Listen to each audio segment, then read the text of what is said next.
कि महागठबंधन के अंदर में समझौता तो आरजेडी ही करेगी ना, क्योंकि सबसे बड़ी पार्टी है। जी।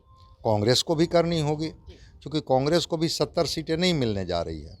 जहाँ तक एनडीए में बात है तो एनडीए में भी जो घटक दल हैं, जीतन राम मांझी हैं, चिराग पासवान हैं, उपेंद्र कुशवाहा हैं, जेडीयू है, बीजेपी है। तो मैंने तो बताया कि जेडीयू में तो 123 सीट का दावा तो इन्होंने कर दिया है नीतीश कुमार जी ने। गठबंधन में जो आप कह रही हैं कि त्याग किनको करना पड़ेगा, त्याग उन्हीं को करना पड़ेगा जिनको कि सत्ता में प्रमुख जगह चाहिए। लगता है कि अगर हम जैसे ही उम्मीदवार होते हैं, सीएम फेस बनते हैं, तो 19% दलित पोलराइज्ड हो जाएंगे। वो चाहे रविदास हो, चाहे मांझी हो, चाहे पासी समाज के लोग हों, चाहे बाकी समाज के लोग हों, वो दलित मुख्यमंत्री के लिए एकजुट हो जाएंगे। और नीतीश कुमार चाहेंगे कि हम ही मुख्यमंत्री रहें, तो फिर तो नीतीश कुमार को रिप्लेस करना बड़ा मुश्किल है। नमस्कार, आप न्यूज फाउंडेशन देख रहे हैं। मैं हूं आपके साथ वंदना। 2025 के विधानसभा चुनाव में महज कुछ ही महीने शेष बचे हैं। ऐसे में सीट को लेकर जो है पार्टी के अंदर खींचतान शुरू हो गई है, चाहे हम महागठबंधन की करें या फिर एनडीए की करें। लेकिन सवाल यह है कि महागठबंधन के अंदर किसको समझौता करना होगा। और भी कई सवाल हैं जिस विषय पर हमारे साथ बात करने के लिए हैं राजनीतिक विशेषज्ञ डॉक्टर संजय कुमार।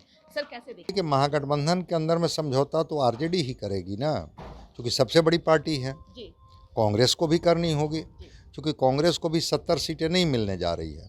अगर वो लेफ्ट पार्टी को एकोमोडेट करती है, मुकेश सहनी को एकोमोडेट करती है, उपेंद्र कुशवाहा की अगर बात चल रही है, उनको एकोमोडेट करने की बात होगी, तो आरजेडी को तो समझौता करना ही पड़ेगा ना। जी।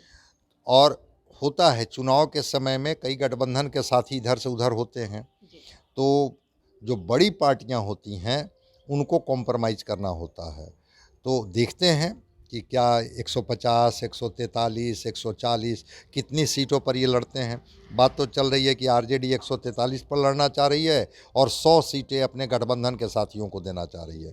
मतलब लेफ्ट मुकेश सहनी, पशुपति कुमार पारस भी हैं, उसके बाद उपेंद्र कुशवाहा अगर आते हैं तो उनकी बात हो रही है, और कांग्रेस भी। तो क्या ये सारे लोग 100 में एकोमोडेट हो जाएंगे? और अगर नहीं एकोमोडेट होते हैं तो कॉम्प्रोमाइज़ तो आरजेडी को ही करनी होगी कि आपको सबको खुश करना है, चूँकि आपको मुख्यमंत्री बननी है। जहाँ तक एनडीए में बात है तो एनडीए में भी जो घटक दल हैं, जीतन राम मांझी हैं, चिराग पासवान हैं, उपेंद्र कुशवाहा हैं, जेडीयू है, बीजेपी है। तो मैंने तो बताया कि जेडीयू में तो 123 सीट का दावा तो इन्होंने कर दिया है नीतीश कुमार जी ने। अमित शाह से मिलने गए भी थे जीतन राम मांझी। ये कह रहे हैं कभी 40 कहते हैं, कभी 60 कहते हैं कि तभी हम मजबूत होंगे और किंग मेकर की भूमिका में होंगे। चिराग पासवान को तो बिहार ही बुला रहा है। अब जब पिछली बार जब वो नहीं माने तो क्या लगता है कि 20 सीट 25 सीट पर चिराग पासवान मान जाएंगे इस बार? ऐसा लगता नहीं है। तो वहाँ भी कुछ मामला फंसता हुआ दिखता है। जहाँ तक उपेंद्र कुशवाहा की बात है, वो महत्वाकांक्षी हैं और उनको लगता है कि हम जिस जाति से आते हैं उस जाति का नेता के तौर पर हम ही हैं, फिर हमको कैसे कमतर करके आंका जाएगा?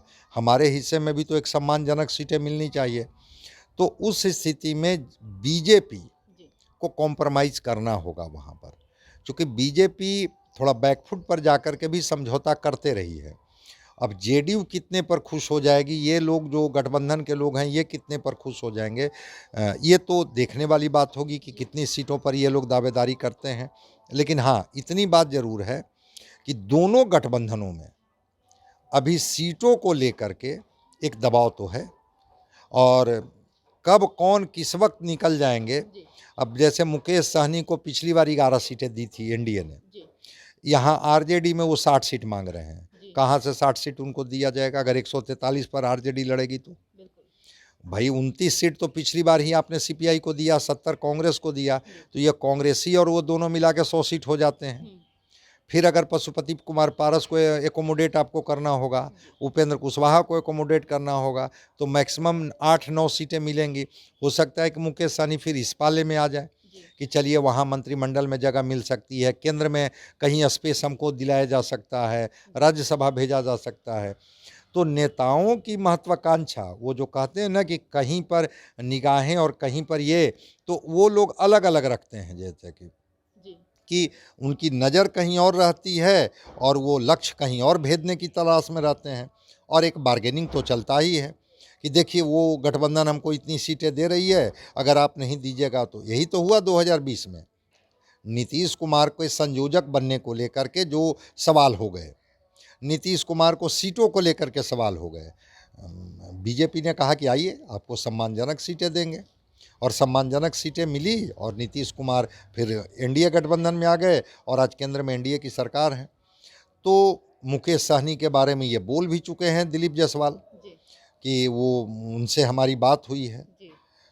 पशुपति कुमार पारस अभी उस फोल्ड में गए नहीं हैं, इंडिया गठबंधन के फोल्ड में, तो हो सकता है कि पशुपति कुमार पारस को भी नाराज़ न करें। तो अभी जितने गठबंधन के साथी हैं वो सारे गठबंधन के साथियों में अभी आपस में ये है, और उसके बाद तो जितनी पार्टियां यहाँ लड़ रही है, प्रशांत किशोर, शिवदीप लांडे भी कह रहे हैं कि हम 243 सीटों पर लड़ेंगे। तो अभी गठबंधन में जो आप कह रही हैं कि त्याग किनको करना पड़ेगा, त्याग उन्हीं को करना पड़ेगा जिनको कि सत्ता में प्रमुख जगह चाहिए। तो अगर तेजस्वी जी को मुख्यमंत्री बनना है तो त्याग तो आरजेडी को करनी होगी, कांग्रेस को नाराज़ नहीं करनी होगी, इनको लेफ्ट को नाराज़ नहीं करनी होगी, मुकेश सहनी को अपने पाले में रखना होगा, उपेंद्र कुशवाहा से बात करनी होगी, या और भी जो लोग उधर से थोड़ा बिदक करके आते हैं तो उनको एडजस्ट करना होगा। तो सेक्रीफाइस तो इन्हीं को करना होगा, और एनडीए में भी बीजेपी को सेक्रीफाइस करना होगा। नीतीश कुमार तो मानेंगे नहीं कि भाई हम तो क्षेत्रीय पार्टी हैं, बिहार में ही हमारी ज़मीन है, बिहार में ही अगर हमें कम सीट दे करके आप ये कर दीजिएगा, क्रिटिसाइज कर दीजिएगा तो बाकी हमारा क्या होगा, फिर चुनाव में क्या होगा। तो दोनों जगह कॉम्प्रोमाइज़ तो करेगी पार्टियां, अब किस हद तक कॉम्प्रोमाइज़ करती हैं इसका थोड़ा हम लोगों को इंतजार करनी होगी। निश्चित तौर पे एनडीए में चिराग पासवान पर सबकी नज़र है। सवाल यह है सर कि चिराग पासवान ने भी जो है बिहार में विशेष ध्यान देने की घोषणा कर दिया है। क्या लगता है कि आने वाले दिनों में कितना मुश्किल होने वाला है एनडीए गठबंधन के लिए, क्योंकि कहीं ना कहीं उनके कार्यकर्ता उनको अगले मुख्यमंत्री के रूप में देख रही है। स्वाभाविक है, उनको लगता है कि हम युवा चेहरा हैं, 19% दलितों की आबादी है, और अगर अभी हम आते हैं, चूँकि उनका कॉन्फिडेंस तो बढ़ा ही हुआ है ना कि 5 सीटें उनको मिला एनडीए में और पाँचों जीत गए, तो उनको लगता है कि अगर हम जैसे ही उम्मीदवार होते हैं, सीएम फेस बनते हैं, तो 19% दलित पोलराइज्ड हो जाएंगे। वो चाहे रविदास हो, चाहे मांझी हो, चाहे पासी समाज के लोग हों, चाहे बाकी समाज के लोग हों, वो दलित मुख्यमंत्री के लिए एकजुट हो जाएंगे। मुस्लिम हमारे साथ खड़े हो जाएंगे, अगड़े खड़े हो जाएंगे, पिछड़े खड़े हो जाएंगे। तो चिराग पासवान की महत्वाकांक्षा तो हिलोरें ले रही हैं, लेकिन क्या इतना बड़ा रिस्क लेंगे कि वो केंद्रीय मंत्रिमंडल से इस्तीफा दे देंगे, एनडीए से नाता तोड़ देंगे और अकेले लड़ेंगे, या बीजेपी कुछ इस तरह का ऑफर इनको दे रही है कि चेहरा आप ही को बनाएंगे, पोस्ट पोल अलायंस में अगर आप हो रहेंगे मेरे साथ मजबूती के साथ तो आपको ही चेहरा बनाएंगे, या बीजेपी कुछ इशारा की है कि जाइए विधानसभा लड़िए आप बिहार में। अटल बिहारी वाजपेयी ने रामविलास जी को कहा था कि जाइए बिहार को देखिए, लेकिन उन्होंने कहा कि नहीं, दिल्ली से देश मुझे दिखता है, मैं क्यों बिहार जाऊं। लेकिन चिराग पासवान तो कह रहे हैं कि मेरा मन तो बिहार में ही लगता है, दिल्ली मुझे नहीं भाता है। तो बिहार में इसलिए इनको मन लगता है कि इनकी महत्वाकांक्षा मुख्यमंत्री बनने की है, युवा चेहरा हैं, और ये चाहते हैं कि बिहार में हमारे समाज से, खास करके दलित समाज से कोई युवा चेहरा वैसा है नहीं जो मुख्यमंत्री का प्रबल दावेदार हो। वैसे तो तेजस्वी जी भी युवा हैं जो आरजेडी के हैं, जेडीयू में निशांत जी की अभी तो एंट्री ही नहीं हुई है, कन्हैया कुमार हैं कांग्रेस में। तो उस बीच में एक स्पेस चिराग पासवान भी एनडीए में तलाश रहे हैं कि अगर युवा पर ही, चूँकि सबसे बड़ी आबादी है युवाओं की इस देश में, बिहार की 56 पॉइंट कुछ % आबादी है 18 से 25 वर्ष के युवाओं का बिहार में, इस युवा वोटर पर, दलित 19% वोटर पर, और जीत का जो स्ट्राइक रेट है, ये 3 कॉन्फिडेंस के आधार पर हो सकता है कि चिराग को अगर मन माफिक या मनचाही सीटें नहीं मिले तो हो सकता है कि कोई इस तरह का निर्णय ये ले सकते हैं। देखते हैं, अभी तक तो एनडीए में ये हैं, मजबूती से हर जगह एनडीए के साथ खड़े हैं, लेकिन फिर कभी कभी तो ये अपने हनुमान के रूप में भी आ जाते हैं, जिसका खामियाजा पिछली बार जेडीयू को भुगतनी पड़ी थी। इस बार ये क्या करते हैं चिराग पासवान जी, लेकिन इनके जो बयान हैं उस बयान से तो लग रहा है कि बिहार का चुनाव ये लड़ना चाहते हैं। निश्चित तौर पर एक अंतिम सवाल है सर कि बिहार का अगला अगला मुख्यमंत्री किस पार्टी से और कौन होगा, क्या लगता है? पहले तो कौन सा गठबंधन जीतता है चुनाव, इस पर तो चीज़ें तय करती है। तो इंडिया गठबंधन अगर चुनाव जीतती है तो वहाँ तो तेजस्वी जी हैं। ठीक है, कांग्रेस जितना नानुकुर कर ले, लेकिन तेजस्वी ही उसके चेहरे होंगे। और एनडीए की जहाँ तक बात है, तो फिर मैं दोहरा रहा हूँ कि अगर जेडीयू के पास अच्छी खासी सीटें आ गई और नीतीश कुमार चाहेंगे कि हम ही मुख्यमंत्री रहें, तो फिर तो नीतीश कुमार को रिप्लेस करना बड़ा मुश्किल है। लेकिन अगर जेडीयू की सीटें घटी, गठबंधन में और दल हावी हुआ, तो मुख्यमंत्री का चेहरा बदल सकता है। कौन होगा चेहरा, इस पर तो अभी वहाँ कोई बात हुई नहीं है। और चौंकाने वाला प्रयोग तो बीजेपी करती है। वो राजस्थान में आपने देखा होगा कि पहली बार के एमएलए को राजस्थान का मुख्यमंत्री बना दिया, और वसुंधरा राजे जो एस्टेब्लिश थी उनको जगह नहीं मिली। शिवराज सिंह चौहान के बारे में लोग मानता ही नहीं था कि इनको भी कभी मुख्यमंत्री से रिप्लेस किया जाएगा।